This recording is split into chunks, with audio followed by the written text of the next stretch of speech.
My name is Sean Hemmerle. On 9/11, I was in my apartment in Jersey City.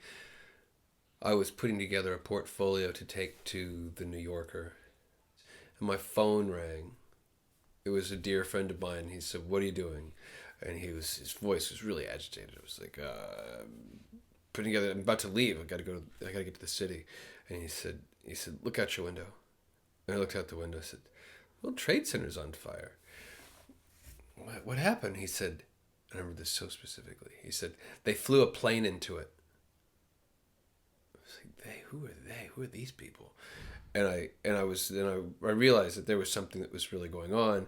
I looked at my girlfriend across the apartment and I was like, hey. And she had just gotten a phone call from her grandmother, was receiving the same news. I was like, "A plane hit the World Trade Center." And I looked away for just that moment, a fraction of a second, to say to her, "Hey, a plane hit the World Trade Center." And as we both looked at each other, the second plane hit. And I got off the phone with my friend. It's like, "Oh man, this is going to be a weird day." And somebody at New York Magazine, they said, "So, have you been down to Ground Zero?" I said, "Nope, but that's where I'm headed." And they said, "Oh, really? Great. All right, well, we'd love to see what you come up with." I said, "Okay, great."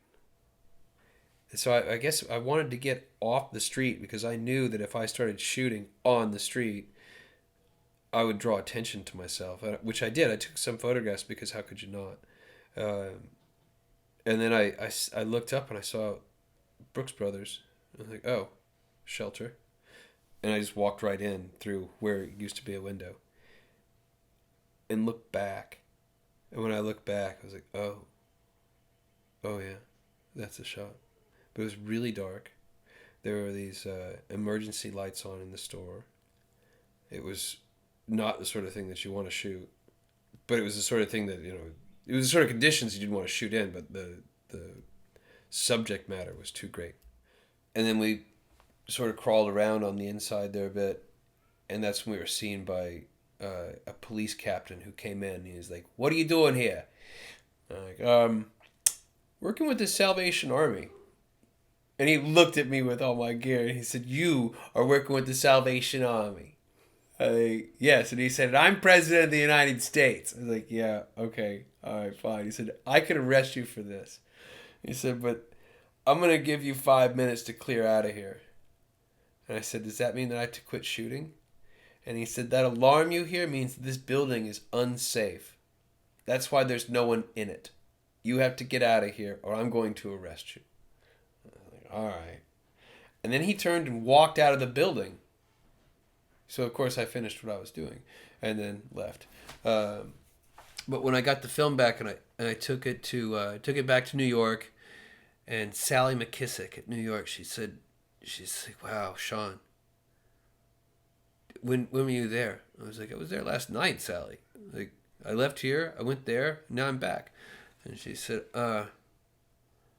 she asked me a question. She said, "So how much for me to hold on to these?" And this was sort of the beginning of my new professionalism. I didn't understand what I had at first, and when she asked me how much to hold on to them, I said, "Sally, I don't know what you mean." I'd shot for New York Magazine for months, for years.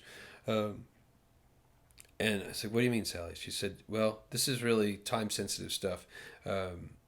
If we hold on to this, you should charge us money for it." I was like, "Okay, well, what's a fair price?" And she looked at me like, "You really don't know." I was like, "No, I really don't know." She said, "How about $1,000? I said, "Great. How about 1,500? And she was like, "You're catching on quickly." I said, "Yeah." So she said, "Hold on." She went back and they said, "No, we don't want to hold on to it."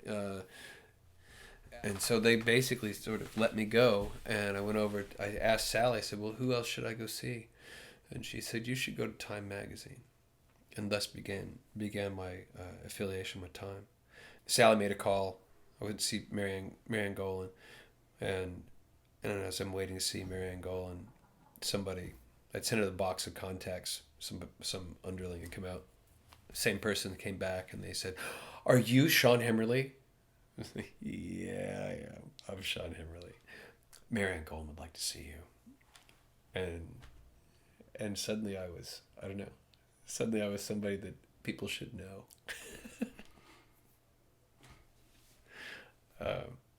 None of that is really true. No one needs to know me. But at the time, for just a moment, people thought they did.